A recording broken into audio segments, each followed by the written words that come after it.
Now, shifting focus to the India-US trade ties, Union Commerce Minister Piyush Goyal and US Trade Representative Catherine Tai held bilateral trade talks in Washington on Wednesday. Both countries ruled out a mini-trade deal or a free trade agreement between the two nations in the near future. However, Piyush Goyal said that India and United States are thinking big when it comes to their trade relationship. Both sides have formed a forum on resilient trade, and Piyush Goyal also took up the issue of delay in business visas. I spoke to Atul Keshap, former US diplomat and president of the US-India Business Council, began by asking him if it's a good idea to put off a trade deal and whether there should be more ambition in the US-India trade partnership. I just hosted Minister Goyal in New York City with our board and our members. The optimism in the room was fantastic. Everybody sees India's growth trajectory. They know that India's GDP is going to rise by multiples. And the challenge, I think, the responsibility of both of our governments is to capture that potential to the fullest for both of our citizens, 1.7 billion citizens, and to uplift hundreds of millions of people out of poverty. So we have to get it done, and we must be more ambitious. Right. Talking about some of the outstanding issues in the trade relationship right now from the US side, what would those be? I think that we are facing an enormously turbulent geostrategic picture.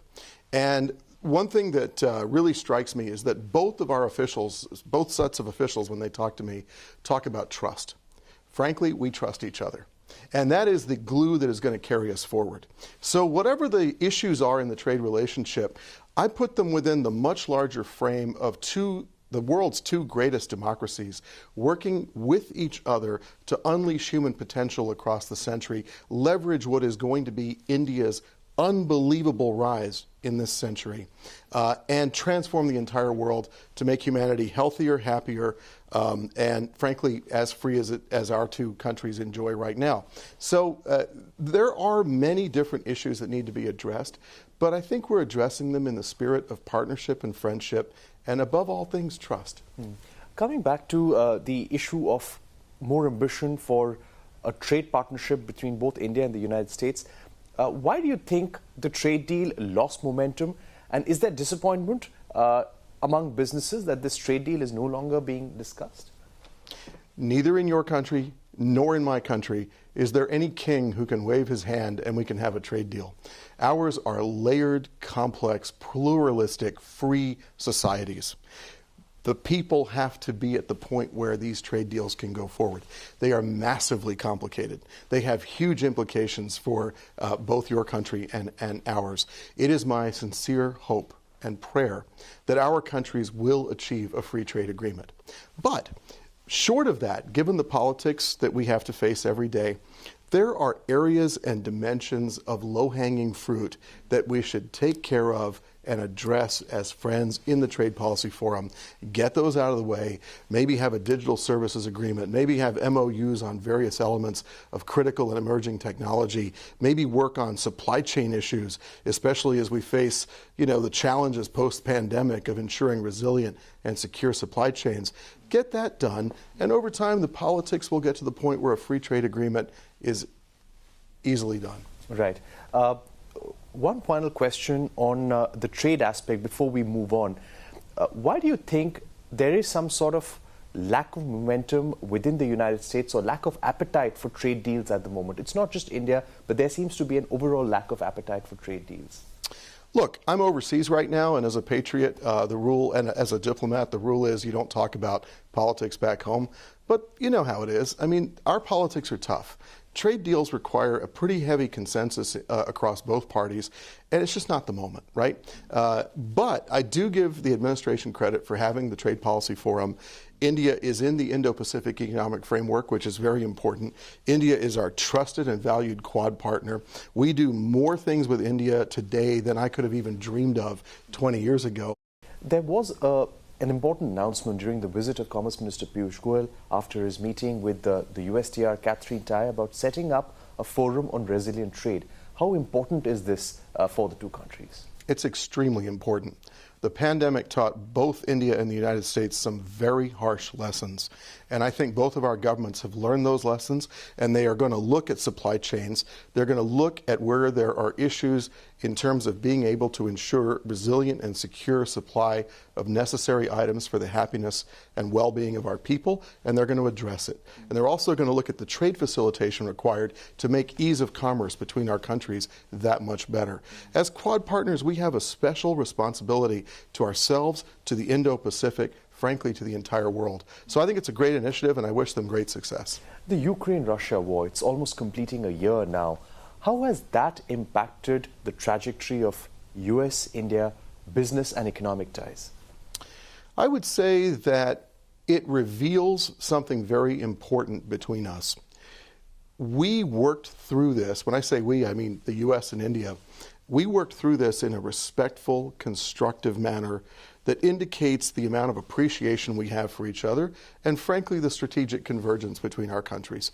There were public disagreements, in op-eds and in the media, but privately our governments worked very hard to reassure each other of our global strategic and economic imperatives. And so when you look at when Secretary Yellen came here in November, she talked about India as a friend-shoring destination. And this, my friend, goes back to the element of trust. The most important thing in a relationship. You speak about friend-shoring. How would India and US, and how would the business chambers between both the countries work on realizing this goal of friend-shoring? Is that a strong agenda, big agenda item for the US government? There's going to be several engagements between India and US at the highest level. Are we going to see some sort of policies in order to operationalize this thought on friend-shoring? If you recall, when we last spoke, I talked about high-trust ecosystems, and I talked about a free world supply chain.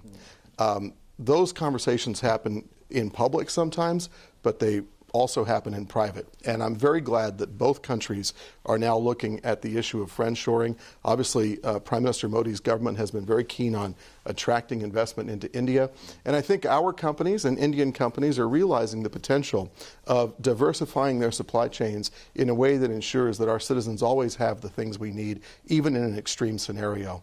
So to answer your question, USIBC, our professional staff in India and in the United States, part of the United States Chamber, myself and all my colleagues unceasingly work every day on thought leadership and advocacy. We don't do it for ourselves necessarily, we do it for the two countries and for their well-being. So when we start to talk about friend-shoring, it's because our member companies, our professional staff realize that, and then we put forward ideas in a respectful and constructive way to help our peoples. I'd like to ask you about US-India trade this year. We're looking at a global slowdown, and that slowdown is impacting the United States as well. Do you think the import of Indian goods into the United States is going to see a dip this year, probably a sharp dip? I'm not sure that's going to happen. If you look at job creation in the United States, we've had a great year in job creation, or last year in job creation. Inflation certainly hit us the way it hit you due to the war. Mr. Putin's war put a shock through the entire system. But when I look at what's happening in the States, consumer confidence is a little guarded, but I'm not necessarily certain it's going to impact Indian imports. Talking about areas where you would be seeking greater exports, greater market access in India this year, what would be those key sectors be?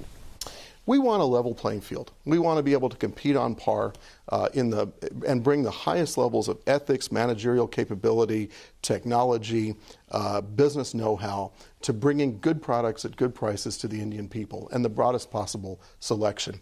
In a way, this is business's service to the rise of India as a healthy, happy, prosperous country. A colossus in world affairs is the potential that lies imminently in India's future. And if India's people are healthy and happy, they have access to the world of consumer goods, services, then that's good for them. I would say level playing field, ease of doing business, transparency, predictability of regulations.